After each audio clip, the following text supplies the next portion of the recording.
Quand on commence à refaire un site, on y va souvent bien en tête sans trop réfléchir à la structure et en fait, c'est ça qui va poser un problème par la suite parce qu'on va se rendre compte qu'il y a des incohérences, qu'on n'a pas travaillé les bonnes pages et du coup, toi, tu es obligé de retravailler ça dans 6 mois. Le but ici, ça va être tout simplement de réfléchir à quelles vont être les bonnes pages à intégrer sur ton site, lesquelles peut-être supprimer de l'ancien pour avoir une vision d'ensemble qui soit claire. Donc dans cet épisode, on va parler arborescence, est un exemple juste ici.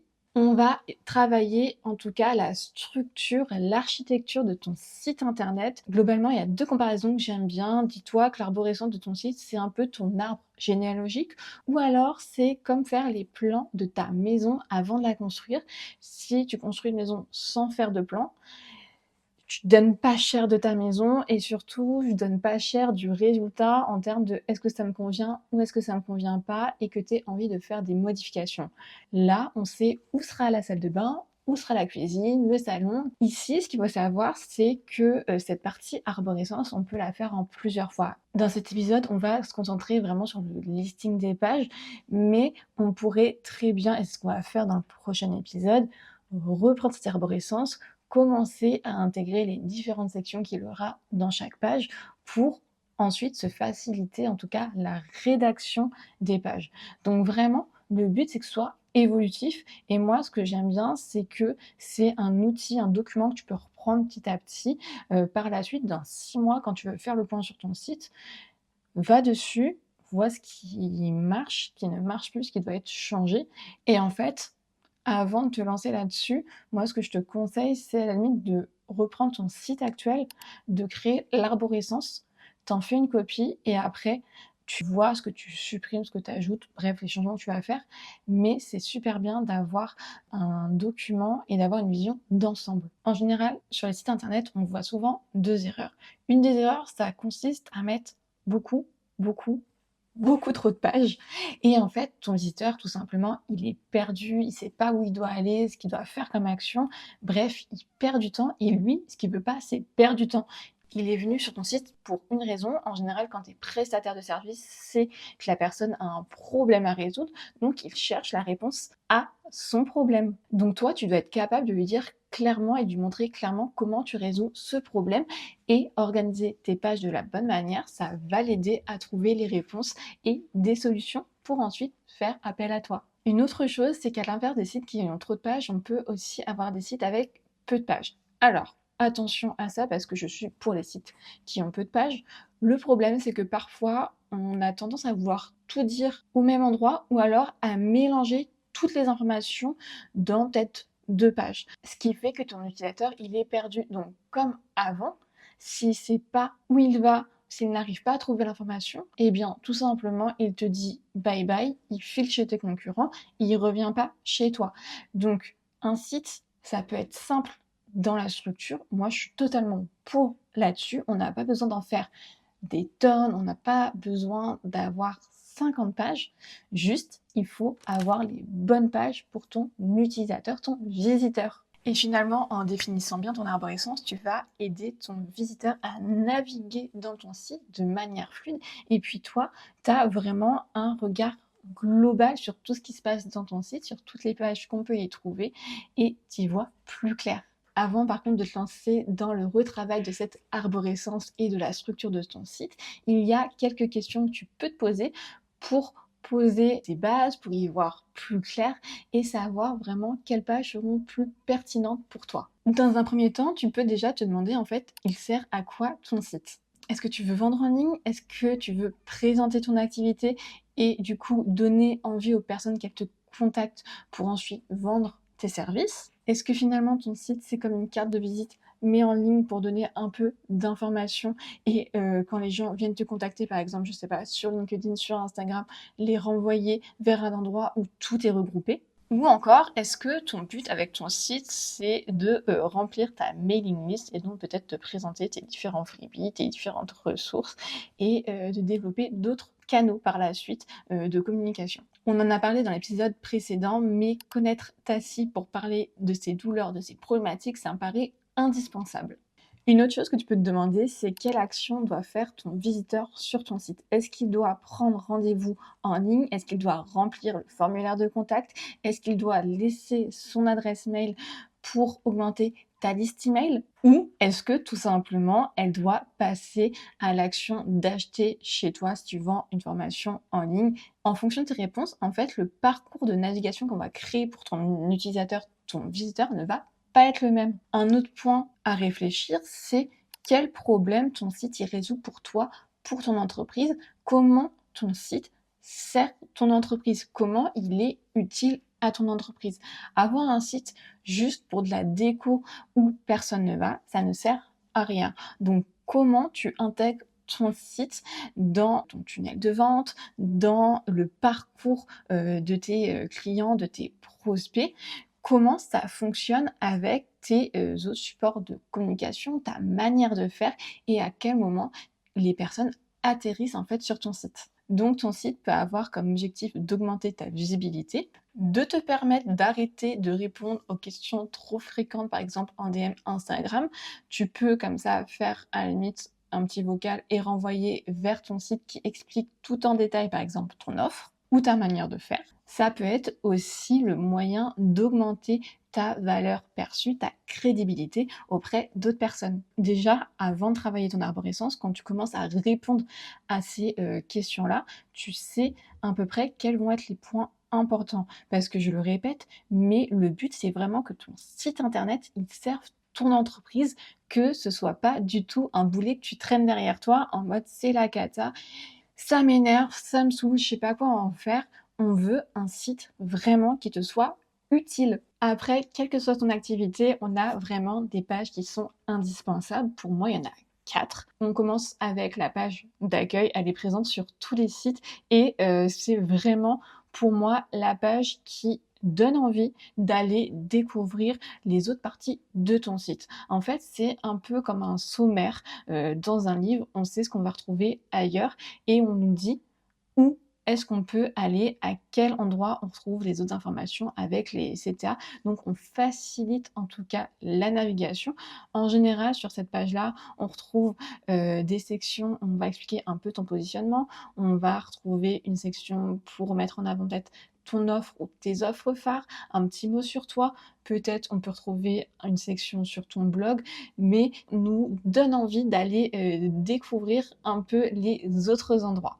Ensuite, on a la page à propos. Pour moi, la page à propos, c'est une des pages les plus sous-estimées, alors que pas du tout. C'est une page qu'il faut absolument travailler et avoir. Ça permet de créer une connexion, de créer du lien avec ton visiteur, d'en savoir un peu plus sur toi. Alors quand je dis en savoir un peu plus sur toi, on veut pas tout ton parcours et ton CV, on s'en fiche.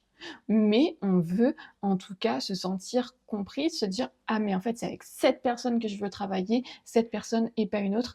Parfois les personnes elles se raccrochent à ce qu'elles ont lu sur la page à propos pour se dire ok en fait je me reconnais, ça m'a donné envie de travailler avec cette personne et pas une autre. Et oui, je te l'ai pas dit, mais quand même, la page à propos, c'est la deuxième page la plus vue sur les sites internet. Donc vraiment, il y a un gros travail à faire dessus. Ensuite, on a la page offre. Eh bien, ici, tu vas parler des douleurs, des problématiques de ta cliente et comment tu les résous. Alors, attention, on se tape pas un ego trip en parlant que de je sais faire ci, je sais faire ça, et ainsi de suite. Non, nous, ce qu'on veut, c'est que tu parles à ta cliente, que tu parles de ta cliente et qu'elle se reconnaisse dans ce que tu vas montrer.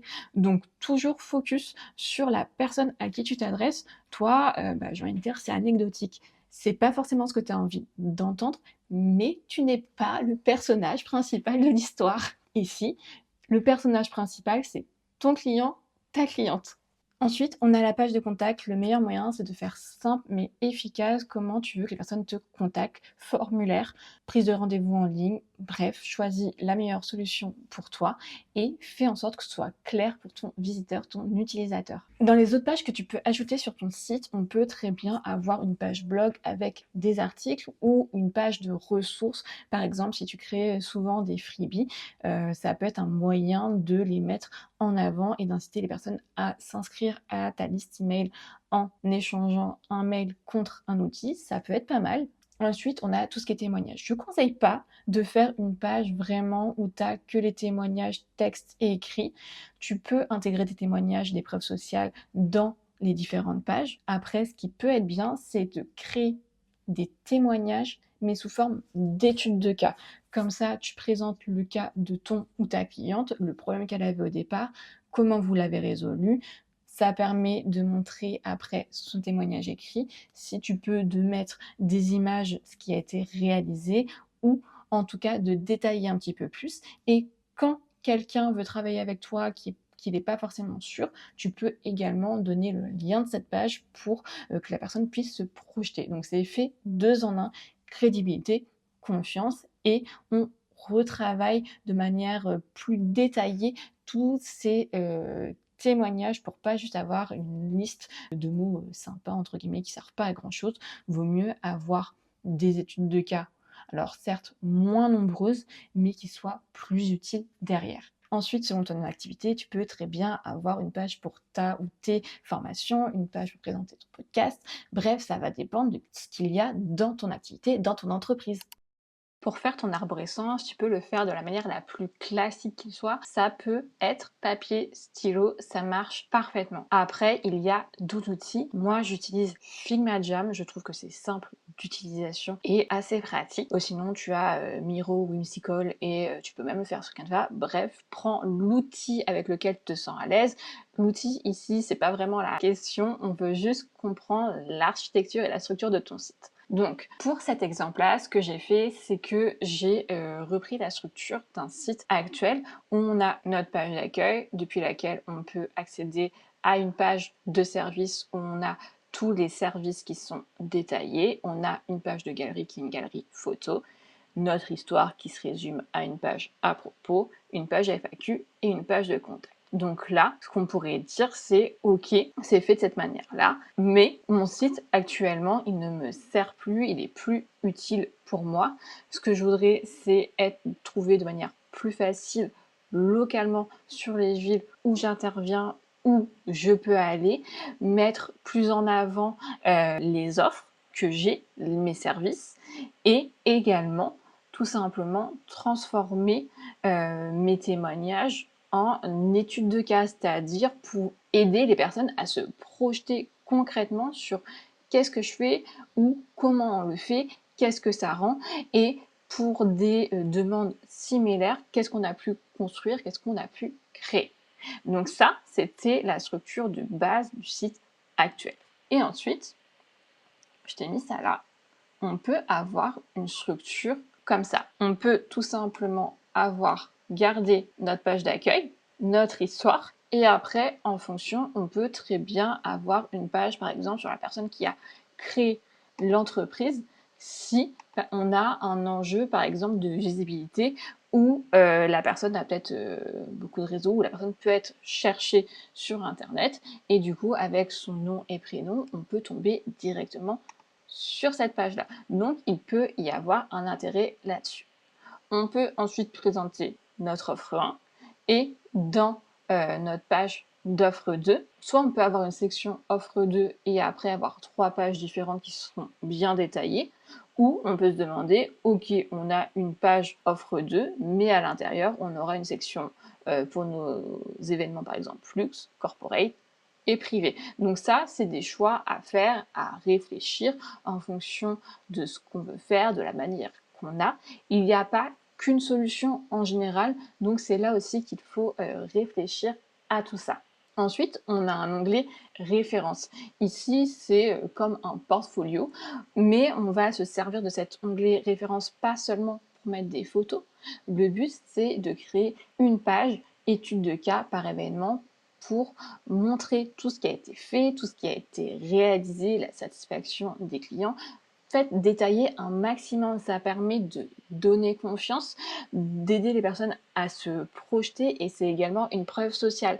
Donc ces pages-là, ça fait vraiment un travail multiple. Et ensuite, on a la page de contact. Moi, j'ai mis des pages de localisation, pas intégrées au menu principal, ce serait intégré sur le menu du shooter, mais par exemple, si j'interviens à Paris, je vais positionner par exemple mon activité, activité, il faut que ce soit hyper précis. Là, j'ai mis des villes assez grandes, mais ça peut marcher avec des petites villes aussi.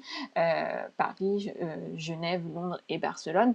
Et après, par exemple, si on intervient sur Londres, Barcelone, Genève ou Paris, on peut se demander est-ce que le site il a un intérêt à être en multilingue, par exemple au moins français-anglais. Ça peut être des questions qui peuvent venir par la suite et du coup emmener une autre réflexion. Moi, ce que j'aime bien faire, je te le disais, c'est vraiment de mettre des codes couleurs pour essayer de me repérer. Par exemple, là, toutes mes pages localisation ville, elles sont en orange parce qu'elles ne vont pas s'intégrer directement dans mon menu principal. Ma page étude de cas événements, elle est en rose et en pointillé parce qu'il va y en avoir plusieurs et c'est quelque chose qui va être décliné. Ensuite, j'ai des petites icônes vertes et jaunes tout simplement parce que moi, ça me permet de me dire ok, là, le vert, je vais devoir créer un modèle de page à un moment donné. Par exemple,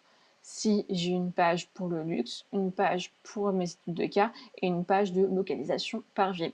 C'est-à-dire que ça, je vais avoir un modèle qui ensuite va être décliné et dupliqué pour mes autres pages.